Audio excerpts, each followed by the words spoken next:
Subscribe to my YouTube channel for deeply emotional, romantic, and mature stories that echo through your heart. Don't forget to like, share, and comment to support meaningful storytelling. The rain had been falling for 3 days straight, turning the city streets into mirrors that reflected the neon signs and streetlights in fractured patterns. Sarah pressed her forehead against the cold window of her apartment, watching the drops race down the glass like tears she couldn't shed. Tonight was supposed to be different. Tonight was supposed to be the night she finally told him the truth. But Marcus hadn't come. The clock on her nightstand read 11:47 p.m., and with each passing minute, the weight in her chest grew heavier. She had practiced the words 100 times in the mirror, had even written them down on a piece of paper that now lay crumpled in her wastebasket. 3 simple words that felt impossible to say. I love you. What she didn't know was that 6 blocks away, Marcus sat in his car outside her building, his hands gripping the steering wheel so tightly his knuckles had turned white. He had been there for over an hour, watching the light in her third-floor window, gathering the courage to walk through her door and change everything between them forever. The friendship they had built over 2 years was precious to him, maybe too precious to risk. But tonight, something had shifted. Tonight he couldn't pretend anymore that the way she laughed at his jokes, the way she touched his arm when she was making a point, the way she looked at him when she thought he wasn't watching. Tonight, he couldn't pretend it meant nothing. Sarah moved away from the window and picked up her phone for the 15th time that evening. No messages. No missed calls. Marcus had never stood her up before, not once in all the time she had known him. They had plans. Dinner at their favorite Italian place, followed by a walk through the park where they had first met. Simple plans that meant everything to her, because she had decided they would be the backdrop for the most important conversation of her life. She had met Marcus 2 years ago on a Tuesday that had started as the worst day of her year. She had been fired from her job at the marketing firm. Her car had broken down in the middle of downtown, and she had been standing in the rain without an umbrella, trying to call a taxi that never came. That's when Marcus had appeared, like something out of a romantic movie, offering her his jacket and a ride home. He was a photographer. He had told her as they sat in traffic, specializing in capturing moments that people wanted to remember forever. Weddings, anniversaries, graduations. He preserved the milestones that marked the passages of people's lives. There was something poetic about that, Sarah had thought, something beautiful about a man who spent his days looking for the perfect moment to freeze in time. What had started as a chance encounter had grown into something neither of them had expected. Coffee dates that turned into long conversations about everything and nothing. Text messages that began as simple check-ins and evolved into daily exchanges that could last for hours. Movie nights that left them both wishing the credits would never roll. But they had never crossed that line. They had never talked about the electricity that sparked between them when their hands accidentally touched reaching for the same book, or the way their eyes lingered on each other just a moment too long. They had built a beautiful friendship on a foundation of unspoken feelings. And now Sarah was ready to risk it all. The sound of her phone buzzing made her heart jump. She grabbed it eagerly, hoping to see Marcus's name on the screen, but instead found a message from her sister Emma. How did it go? Did you finally tell him? Sarah stared at the message, her thumb hovering over the keyboard. How could she explain that she had spent the entire evening waiting for a man who never showed up? How could she put into words the crushing disappointment that sat in her chest like a stone? Before she could respond, another message from Emma appeared. Sarah? You okay? Instead of answering, Sarah set the phone aside and walked to her bedroom. She had gotten dressed up tonight. A blue dress that Marcus had once complimented. the perfume he had bought her for her birthday, shoes that made her feel confident and beautiful. Now she felt foolish, overdressed for an evening of waiting.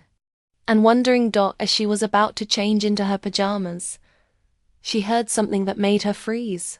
Footsteps on the fire escaped outside her bedroom window.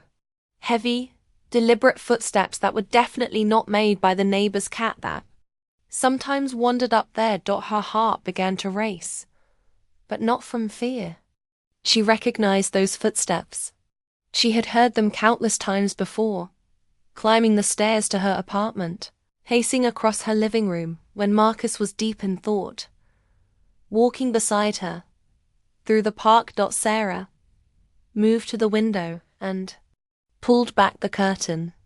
There, soaked to the skin and looking up at her with an expression she had never seen before, was Marcus.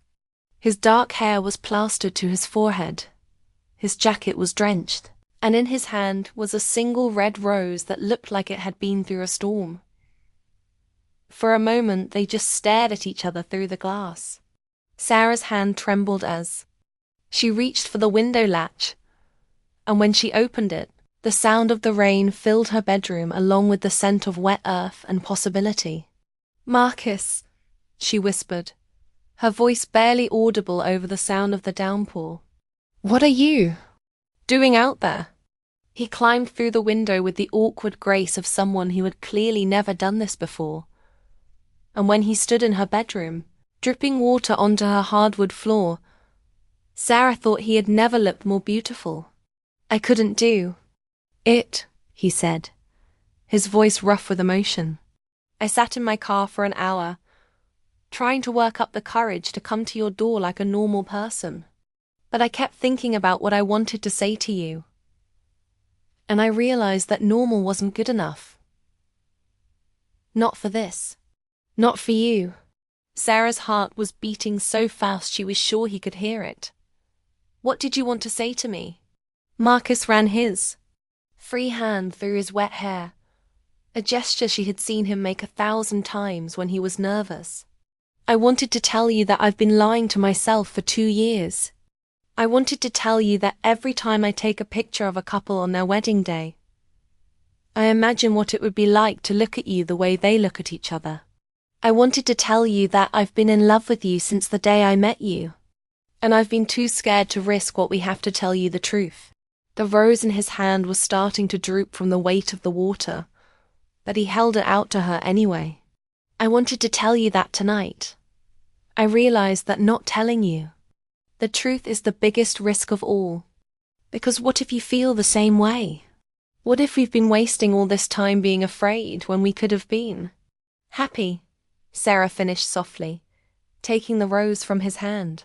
Their fingers brushed, and she felt that familiar spark, stronger now than it had ever been. "We could have been happy." Marcus stepped closer, close enough that she could see the water droplets on his eyelashes, close enough that she could feel the warmth radiating from his body despite his soaked clothes. "Sarah, I need you to know something. The reason I didn't come to dinner tonight wasn't because I forgot, or because I got busy with work. It was because I spent the entire day buying this rose and losing my nerve. I must have driven to your building and left again 5 times before I finally got up the courage to park and wait." "You were outside my building?" Sarah asked, her eyes wide with surprise. "For over an hour," Marcus admitted, his cheeks flushing despite the cold. "I kept thinking about all the ways this could go wrong. I kept imagining how it would feel to lose you as a friend because I was selfish enough to want more. But then I realized something." "What?"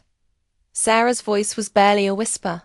"I realized that losing you without ever telling you how I feel would be worse than any rejection.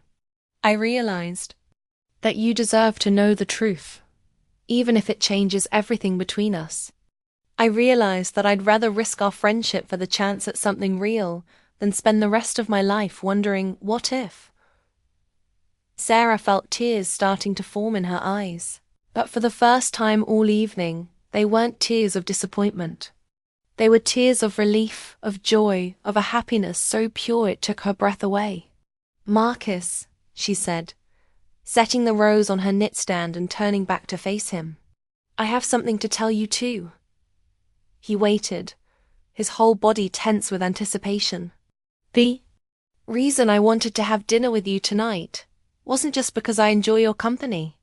It was because I had decided that tonight was the night I was going to tell you that I love you. I had practiced the words, I had planned the perfect moment, and I had convinced myself that maybe, just maybe, you felt the same way."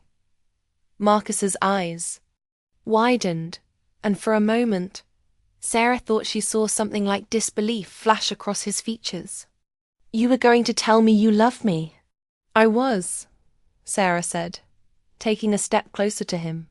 "I was going to tell you that I've been in love with you since the day you gave me your jacket in the rain. I was going to tell you that every time you laugh at one of my terrible jokes, my heart skips a beat. I was going to tell you that I've been pretending to be satisfied with friendship, when what I really want is so much more." They were standing so close now that Sarah could see her reflection in Marcus's eyes. His clothes were still dripping, creating a small puddle on her floor, but neither of them seemed to care. "Sarah," Marcus said, his voice soft and full of wonder, "are you telling me that we've both been in love with each other for 2 years, and neither of us had the courage to say anything?" Sarah laughed, a sound that was part joy and part amazement at the absurdity of it all. "I think that's exactly what I'm telling you." Marcus reached out and cupped her face in his hands, his thumbs gently wiping away the tears that had started to fall. "Then we've been fools," he said, his voice tender. "Beautiful, careful fools who were so afraid of losing each other that we almost lost ourselves. What do we do now?" Sarah asked, her heart racing as she looked into his eyes. Marcus smiled, and it was the most beautiful smile Sarah had ever seen. "Now we stop being afraid," he said. "Now we stop pretending. Now we start being honest about what we want." "And what do you want?" Sarah asked, though she thought she already knew the answer. "I want to wake up every morning and know that you're mine," Marcus said, his forehead touching hers. "I want to take pictures of you laughing and keep them forever. I want to hold your hand in public and not have to pretend it's just friendly. I want to love you the way you deserve to be loved, openly and completely, and without reservation." Sarah felt her heart swell with so much emotion she thought it might burst. "I want all of that too," she whispered. "I want to be yours, and I want you to be mine. I want to stop hiding how I feel and start living it instead." Marcus's hands were still on her face, and Sarah could feel the slight tremor in his fingers. "Can I kiss you?" he asked, his voice barely audible. "I've wanted to for so long, but I need to know it's what you want too." Instead of answering with words, Sarah rose up on her toes and closed the distance between them.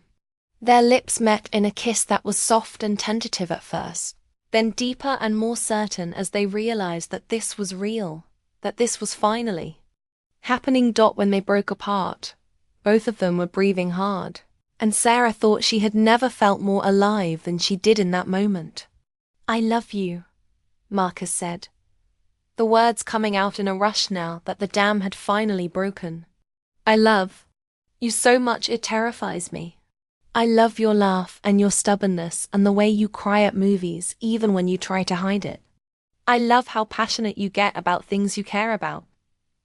And I love how you always see the best in people, even when they can't see it in themselves."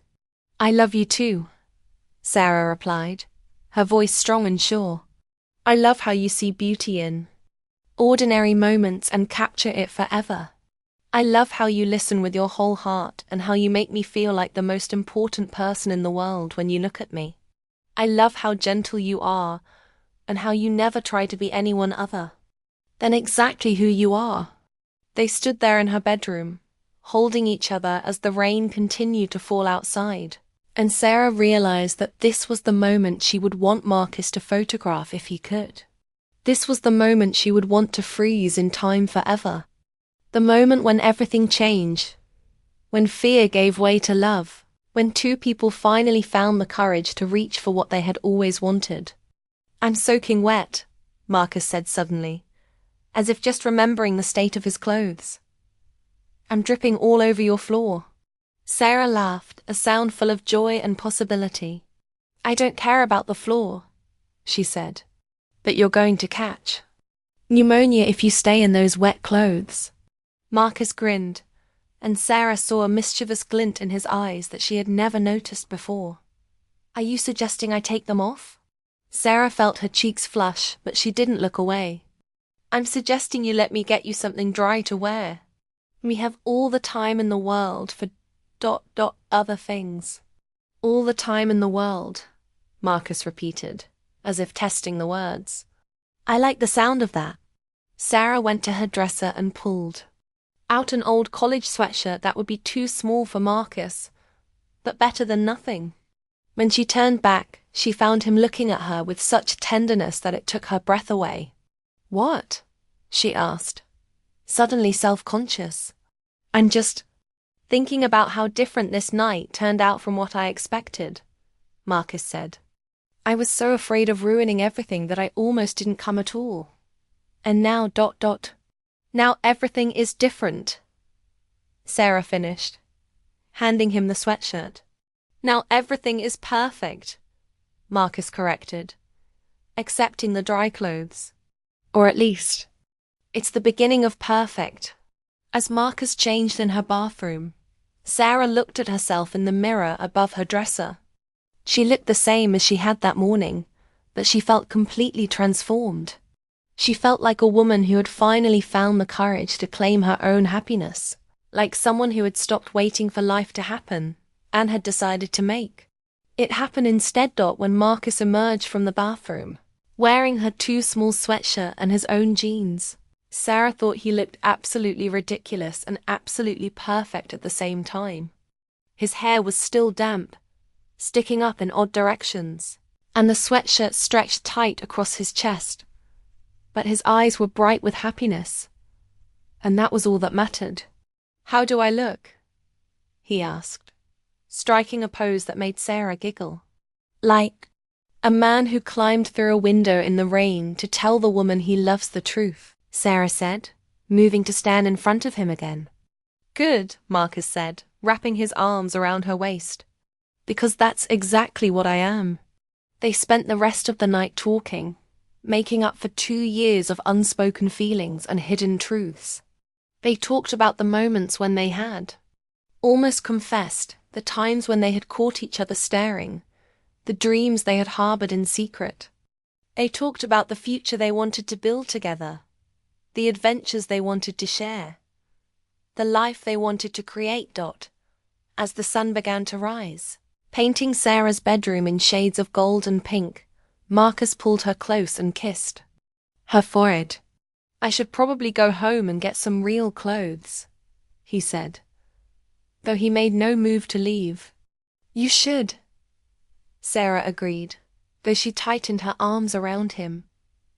"But not yet, not for a few more minutes." Marcus smiled and settled back against the pillows, pulling Sarah with him. "A few more minutes," he agreed, but as they lay there, wrapped in each other's arms and the golden light of dawn, Sarah knew that a few more minutes would never be enough. She wanted a lifetime of mornings like this, a lifetime of waking up next to the man she loved, a lifetime of being brave enough to choose happiness over fear. What Marcus had done that night, climbing through her window in the rain, risking everything to tell her the truth, had changed everything. It had transformed them from best friends into something more, from 2 people afraid of love into 2 people ready to embrace it completely. And as Sarah drifted off to sleep in Marcus's arms, she thought about the courage it had taken for both of them to get to this moment. The courage to be vulnerable, to risk rejection, to choose love over safety. She thought about how easy it would have been to let fear win, to spend the rest of their lives wondering what might have been. that they hadn't chosen the easy path. They had chosen the brave path, the path that led to love and possibility and a future bright with promise. And that, Sarah realized, made all the difference in the world. The rain had stopped falling and the sun was rising on a new day, a new beginning, a new chapter in the story of two people who had finally found the courage to love each other out loud. And as the city woke up around them, Sarah and Marcus slept peacefully, secure in the knowledge that they had found something worth fighting for, something worth risking everything for, something worth loving forever. What started as a night of disappointment became the beginning of their greatest love story. Sometimes the most beautiful moments come from the courage to be vulnerable, to risk everything for the chance at true happiness. Marcus and Sarah's story reminds us that love often requires us to climb through windows in the rain, to face our fears, and to choose vulnerability over safety. In the end, what he did that night didn't just change everything. It gave them everything they had ever wanted.